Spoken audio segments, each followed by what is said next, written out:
Hello എല്ലാവർക്കും നമസ്കാരം. Welcome back to my YouTube channel. Season 7 ഒരു ലൈവ് അപ്ഡേറ്റ് ആണ്. പതിവ് പോലെ തന്നെ ഇന്നും അനീഷിനെ ചുറ്റിപ്പറ്റിയിട്ടുള്ള കണ്ടന്റ് തന്നെയാണ്. അനീഷിൻ്റെ ഗെയിമിൽ പോയി വീഴരുത്, അവന് കണ്ടന്റ് ഉണ്ടാക്കി കൊടുക്കരുത്, നമ്മൾ ഇരയാവാൻ നിൽക്കരുത് എന്നൊക്കെ പറയുന്നവർ തന്നെ കുറച്ച് കഴിയുമ്പോഴത്തേക്കിനും അനീഷിൻ്റെ ഗെയിമിൽ പോയി വീഴുന്നതാണ് കാണുന്നത്. പ്രത്യേകിച്ച് അഭിലാഷും ശരത്തും. ഇവർ ഒരു വശത്ത് നിന്ന് ഭയങ്കരമായിട്ടുള്ള കൂടിയാലോചനയൊക്കെ നടത്തും. ഇനി നമ്മൾ അനീഷിൻ്റെ ഗെയിമിൽ പോയി വീഴാൻ പാടില്ല, നമ്മളെ അവൻ പ്രൊവോക്ക് ചെയ്യാണ്, നമ്മളെ വെച്ചിട്ടാണ് അവൻ കണ്ടന്റ് ഉണ്ടാക്കുന്നതൊക്കെ പറയുമെങ്കിലും അനീഷ് എന്ത് ചെയ്യും, അപ്പുറത്ത് മാറി നിൽക്കുന്ന കുറച്ച് പേരെ വെച്ചിട്ടൊരു സീൻ ക്രിയേറ്റ് ചെയ്യും.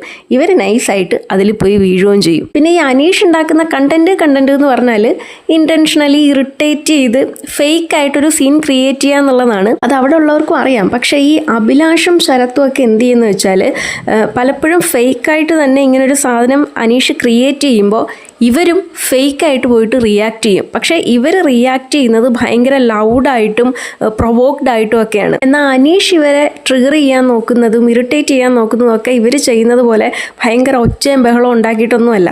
പുള്ളി നൈസായിട്ട് കുറേ കാര്യങ്ങൾ ഇങ്ങനെ ആവർത്തിച്ച് പറഞ്ഞ് ഇറിറ്റേറ്റ് ചെയ്യാൻ നോക്കും. പക്ഷെ ഇവർ റിയാക്ട് ചെയ്യുമ്പോൾ ഭയങ്കര ലൗഡായിട്ട് അനീഷിനെതിരെ സംസാരിക്കും. അത് ഒരു കൂട്ടം ആൾക്കാർ ഒരുമിച്ച് നിന്നിട്ട് അനീഷിനെതിരെ സംസാരിക്കുമ്പോൾ അത് അനീഷിന് പോസിറ്റീവായിട്ടാണ് വരിക. അതാണ് ഇന്നലത്തെ ക്യാപ്റ്റൻസി ടാസ്കിൽ സംഭവിച്ചിട്ടുള്ളത്. അനീഷ് സ്ക്രീൻ സ്പേസിന് വേണ്ടിയിട്ട് ഫേക്കായിട്ട് ഇങ്ങനെ ക്രിയേറ്റ് ചെയ്യുന്നതാണ് എന്ന് മനസ്സിലാക്കിയാൽ പോലും ഈ ഓപ്പോസിറ്റ് റിയാക്ട് ചെയ്യാൻ നിൽക്കുന്നവരും, അത് പ്രത്യേകിച്ച് എനിക്ക് തോന്നിയിട്ടുള്ളത് അഭിലാഷിനെയാണ്. അഭിലാഷ് ഭയങ്കര ലൗഡായിട്ട് പോയി അതിന് റിയാക്ട് ചെയ്യുമ്പോൾ അഭിലാഷ് വിചാരിക്കുന്നത് അനീഷിൻ്റെ കൂടെ തനിക്കും ആ ഒരു സ്ക്രീൻ സ്പേസ് കിട്ടും എന്ന് വിചാരിച്ചിട്ടാണ്. പക്ഷെ ഇത് കണ്ടുകൊണ്ടിരിക്കുന്ന നമുക്ക് അത് ഭയങ്കര ഓവറായിട്ട് തോന്നും. അവിടെയാണ് അനീഷിൻ്റെ ഗെയിം സക്സസ് ആകുന്നത്. ഇന്നത്തെ വിഷയവും അനീഷ് തന്നെയാണ്. മലയാള ഭാഷയെ അപമാനിക്കാൻ സമ്മതിക്കില്ല എന്നുള്ളതാണ് ഇന്നത്തെ അനീഷിൻ്റെ വിഷയം. എല്ലാവരും രാവിലെ വന്ന് ഗുഡ് മോർണിംഗ് പറയുന്നു, ആരോടും ഗുഡ് മോർണിംഗ് തിരിച്ചു പറയുന്നില്ല. 1 മണിക്കൂറിന് ശേഷം എല്ലാവരോടും വന്നിട്ട് സുപ്രഭാതം പറയുന്നു. അപ്പോൾ അതെല്ലാവരും ഒരു വിഷയമാക്കി മാറ്റുന്നു, അതിനെക്കുറിച്ച് സംസാരിക്കുന്നു. അപ്പോൾ അനീഷ് ഒന്നും മിണ്ടുന്നില്ല, സുപ്രഭാതം മാത്രം പറയുന്നു. എന്നിട്ട് മറ്റുള്ളവർക്കൊന്നും മലയാള ഭാഷയോടൊരു ബഹുമാനമില്ല, മലയാള ഭാഷയെ അപമാനിക്കുന്നു എന്നുള്ള തരത്തിലായി സംസാരം. അങ്ങനെ സംസാരിച്ച് അവസാനം ശരത്ത് അതിലിടപെടുന്നു. അത് വലിയ ഒച്ചയും ബഹളമൊക്കെ ആവുന്നു. ഇവർ ഈ ഒച്ചയും ബഹളമൊക്കെ ഇടുന്ന സമയത്ത് അനീഷ് നൈസായിട്ട് സൈലൻ്റ് ആവും. അപ്പോൾ ഇവർ ഒരു കൂട്ടം ആൾക്കാർ മാത്രം അനീഷിനെതിരെ സംസാരിക്കുന്നു എന്നുള്ളൊരു പ്രതീതി അവിടെ വരുത്താനായിട്ട് അനീഷിന് പറ്റുന്നുണ്ട്. പലരും അവിടെ മാറി നിന്ന് പോലും അനീഷിൻ്റെ ഗെയിമിനെ കുറിച്ച് സംസാരിക്കുന്നതും അനീഷിനെ മൈൻഡ് ചെയ്യേണ്ടെന്ന് പറയുന്നതും അനീഷ് ഇത്തരത്തിൽ നമ്മളെ പ്രൊവോക്ക് ചെയ്യാൻ ശ്രമിക്കുന്നതാണ് എന്നൊക്കെ പറയുന്നത് പോലും അനീഷിന് പോസിറ്റീവായിട്ടാണ് വരിക. അപ്പം ഈ ഒരു സാഹചര്യം, ഈ അനീഷ് ഉണ്ടാക്കുന്ന സാഹചര്യം ബ്രില്യൻ്റ്ലി ഹാൻഡിൽ ചെയ്യാനായിട്ട് ഇപ്പം അവിടെ ഉള്ളവർക്ക് പറ്റുന്നില്ല. ഇപ്പോൾ റെന കുറച്ച് മുമ്പ് ലൈവിൽ പറയുന്നുണ്ടായിരുന്നു, ഈ ഷാനവാസിനോടൊക്കെ തർക്കിച്ചുകൊണ്ട് നിൽക്കുന്നുണ്ടായിരുന്നു, അനീഷിൻ്റെ എല്ലാ വിഷയത്തിലും നിങ്ങൾ കയറിയിട്ട് ഇങ്ങനെ ഇടപെടേണ്ട, എല്ലാ രീതിയിലും ഇങ്ങനെ ഭയങ്കര ലൗഡായിട്ട് ഒച്ച എടുത്ത് ഇങ്ങനെ സംസാരിക്കേണ്ട ആവശ്യമില്ല എന്നുള്ളത്. ഇപ്പം റെനേനെ സംബന്ധിച്ച് എനിക്ക് ഫീൽ ചെയ്തിട്ടുള്ളത്, റെലവൻ്റ് ആയിട്ടുള്ള കോറുള്ള എന്തെങ്കിലും ഒരു വിഷയത്തിൽ ഒരു കണ്ടന്റ് ക്രിയേറ്റ് ചെയ്യണം എന്നൊരു ആഗ്രഹമുള്ളതുപോലെ, അല്ലെങ്കിൽ അതിന് വേണ്ടിയിട്ട് ശ്രമിക്കുന്നത് പോലെ എനിക്ക് ഫീൽ ചെയ്തിട്ടുണ്ട്. അതുപോലെ തന്നെ അക്ബറും ഒരു പരിധിവരെയൊക്കെ അതിനാണ്. ഇപ്പം ഷാനവാസ് ആയാലും അഭിലാഷ് ആയാലും ശരത്തും ഒക്കെ കിട്ടുന്ന, അതായത് വീണ് കിട്ടുന്ന കണ്ടന്റുകൾ മാക്സിമം ഉപയോഗിക്കാൻ ശ്രമിക്കുന്നുണ്ട്.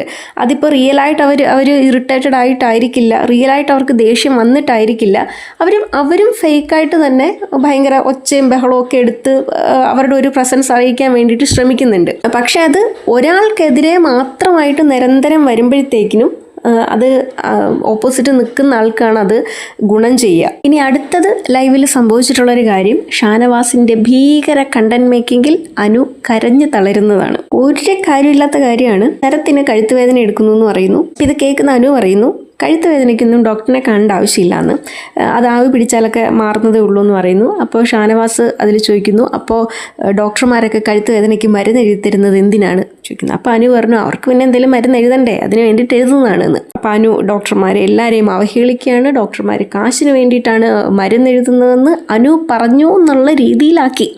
പിന്നെ ഈ അനു പറയാത്ത എന്നാൽ ഷാനവാസ് പറഞ്ഞ ഈ കാര്യത്തിൻ്റെ മേളിലായി ചർച്ച. അവസാനം ചർച്ചിച്ച് ഡോക്ടർ ബിന്നി അവിടെ വരുന്നു. അപ്പോൾ ബിന്നീൻ്റെ അടുത്തും ഇങ്ങനെ പറയുന്നു, അനു ഡോക്ടർമാരെയൊക്കെ അപമാനിച്ചു, ഡോക്ടർമാർ കാശിന് വേണ്ടിയിട്ട് മാത്രമാണ് പിന്നെ മരുന്ന് എഴുതി തരുന്നതെന്നുള്ളത് അനു പറഞ്ഞു എന്നുള്ളതായി.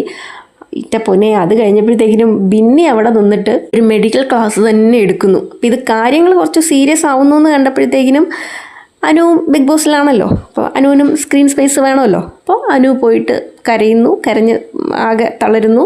അത് കഴിഞ്ഞപ്പോഴത്തേക്കിനും ഷാനവാസ് പോയിട്ട് കുറച്ച് പെങ്ങൾ പാസം എടുക്കുന്നു. അങ്ങനെ ഈ അനു കരഞ്ഞു എന്നായപ്പോഴത്തേക്കിനും ബാക്കി എല്ലാവരും വന്നിട്ട് അനുവിനെ സമാധാനിപ്പിക്കാൻ ചെല്ലുമ്പോൾ ഷാനവാസിനോട് ചോദിക്കുന്നു, അനു ശരിക്കും അങ്ങനെ പറഞ്ഞോ? ഷാനവാസ് പറയുന്നു, അങ്ങനെ ഒരു ടോണിലാണ് പറഞ്ഞത്, അല്ലാതെ കാശ് മേടിച്ചു എന്ന് പറഞ്ഞതുള്ളൊന്നും എനിക്കിപ്പോൾ ഓർമ്മയില്ലാന്ന്. അപ്പോൾ ഈ അക്ബറും ബിൻസി ഒക്കെ കൂടെ ഷാനവാസിനെതിരെ തിരിഞ്ഞിട്ട് ഓരോന്ന് സംസാരിക്കുന്നു. ഷാനവാസ് ശരിക്കും ഇത് പറഞ്ഞ് അനുവിനെ കള്ളി എന്നൊക്കെ വിളിക്കുന്നുണ്ടായിരുന്നു.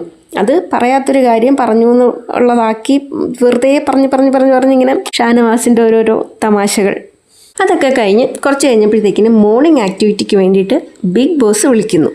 എല്ലാവരും ഗാർഡൻ ഏരിയയിലൊക്കെ വന്നിരിക്കുകയാണ്. അപ്പോൾ ബിഗ് ബോസ് ഇവരോട് ചോദിക്കുകയാണ്, നിങ്ങൾ ഈ ഓഡീഷന് വന്ന സമയത്ത് എല്ലാവരും ചോദിച്ചൊരു കാര്യമാണ് ബിഗ് ബോസ് സ്ക്രിപ്റ്റഡ് ആണോ എന്നുള്ളത്. ഇന്ന് രാവിലെ മുതൽ ഇവിടെ നടക്കുന്ന കാര്യങ്ങൾ കാണുമ്പോൾ എനിക്കും ആ ഒരു സംശയം തോന്നുന്നു എന്ന് ബിഗ് ബോസ് പറയുകയാണ്. കാരണം ഒക്കെ ഇങ്ങനെ പ്ലാൻ ചെയ്ത് ഫേക്കായിട്ട് ക്രിയേറ്റ് ചെയ്യുന്ന സാധനങ്ങൾ തന്നെയാണ്. അത് കണ്ടുകൊണ്ടിരിക്കുന്ന നമുക്കും അവിടെ ഉള്ളവർക്കും അത് മനസ്സിലാവും. എന്നാലും ഈ ഓഡിയൻസിനെ അണ്ടർ എസ്റ്റിമേറ്റ് ചെയ്യാതെ നന്നായിട്ടുള്ളൊരു ഗെയിം എത്ര പേര് കളിക്കുന്നുണ്ട് എന്ന് ചോദിച്ചു കഴിഞ്ഞാൽ വളരെ ചുരുക്കമാണ്. ഇനിയിപ്പോൾ തുടങ്ങിയിട്ടുള്ളേ ഉള്ളൂ. ഒരു 2 ആഴ്ചയൊക്കെ കഴിയുമ്പോഴായിരിക്കും ഇവരുടെയൊക്കെ റിയൽ ആയിട്ടുള്ള ഇമോഷൻസ് ഒക്കെ പുറത്തു വരിക. ഇപ്പോൾ ഏറെക്കുറെ എല്ലാവരും ഫേക്കായിട്ട് തന്നെയാണ് നിൽക്കുന്നത്. പക്ഷേ 2 ആഴ്ചയൊക്കെ കഴിയുമ്പോൾ റിയൽ ആയിട്ടുള്ള ഫേസൊക്കെ എല്ലാവരുടെയും പുറത്തു വന്ന് തുടങ്ങും. അപ്പോഴായിരിക്കും ശരിക്കുള്ള കണ്ടന്റുകൾ വന്ന് തുടങ്ങുക. അതേപോലെ തന്നെ ബിഗ് ബോസ് ഇവരെ പ്രത്യേകം ഓർമ്മപ്പെടുത്തുന്നുണ്ട്. മോഹൻലാൽ പ്രത്യേകം പറഞ്ഞതല്ലേ ഇവിടെ കാർഡുകളൊന്നും ഇറക്കാൻ പാടില്ല എന്നുള്ളത് എന്ന്. എന്നിട്ട് ബിഗ് ബോസ് ഇവരോട് പറയുന്നുണ്ട്, വീഡിയോ റെക്കോർഡിംഗ് കൊണ്ട് വേണമെങ്കിൽ നമുക്കിതിനെപ്പറ്റി ചർച്ച ചെയ്യാമെന്ന് പറയുന്നുണ്ട്. എന്നിട്ട് ഇവർക്ക് മോർണിംഗ് ആക്ടിവിറ്റി കൊടുക്കുന്നത് ഇന്ന് രാവിലെ നടന്ന സംഭവങ്ങൾ റീക്രിയേറ്റ് ചെയ്യാൻ വേണ്ടിയിട്ടാണ്. ഇവർക്ക് എന്ത് ടാസ്ക് കൊടുത്താലും എന്ത് ആക്ടിവിറ്റി കൊടുത്താലും ഇവരവസാനം അത് അനീഷിൻ്റെ കാൽച്ചോട്ടിൽ കൊണ്ടുവന്ന് കലോടയ്ക്കും. അങ്ങനെ ഇത് റീക്രിയേറ്റ് ചെയ്യാൻ പറയുമ്പോൾ ശരത്ത് അനീഷായിട്ട് അഭിനയിക്കുകയാണ്. രാവിലെ ഗുഡ് മോർണിംഗ് പറഞ്ഞിട്ട് പറയാത്തതും അനീഷ് റിയാക്ട് ചെയ്യുന്നതും ഒക്കെ വെച്ചിട്ട്. അപ്പോൾ ഇതിനിടയ്ക്ക് അനീഷ് കയറി വന്നിട്ട് ഞാൻ ഇങ്ങനെയല്ല പറഞ്ഞത്, ഞാൻ വളരെ മാന്യമായിട്ടാണ് സുപ്രഭാതം പറഞ്ഞതെന്നൊക്കെ പറഞ്ഞിട്ട് ഇതിനിടയ്ക്ക് കയറി കിടന്നിട്ട് ആകെ അലമ്പാക്കാൻ നോക്കുന്നു. അങ്ങനെ ആ ആക്ടിവിറ്റി കൊളാവുന്നു. എന്നിട്ട് എന്ത് ചെയ്ത് ഇവരെല്ലാവരും കൂടി അനീഷ് ഇത് കൊളവാക്കിയതാണ്, പിന്നെ ഈ ആക്ടിവിറ്റി നടന്നുകൊണ്ടിരിക്കുന്ന സമയത്ത് ഇതിൻ്റെ ഇടയ്ക്ക് കയറിയിട്ട് പറഞ്ഞതാണ് എന്ന് പറഞ്ഞിട്ട് അവസാനം അനീഷിൻ്റെ തലയിൽ തന്നെ ഇത് കൊണ്ടിട്ട് അങ്ങനെ ആക്ടിവിറ്റി അവസാനിപ്പിച്ചു. പക്ഷെ ഇതുപോലെ തന്നെയാണ് ഇവർ മുന്നോട്ട് കൊണ്ടുപോകുന്നതെന്നുണ്ടെന്നുണ്ടെങ്കിൽ അത് അനീഷിന് തന്നെയായിരിക്കും ഗുണം ചെയ്യുക. അതൊക്കെ മനസ്സിലാക്കി ബ്രില്യൻ്റ് ആയിട്ട് ഹാൻഡിൽ ചെയ്യാൻ പറ്റിയാൽ നല്ലത്.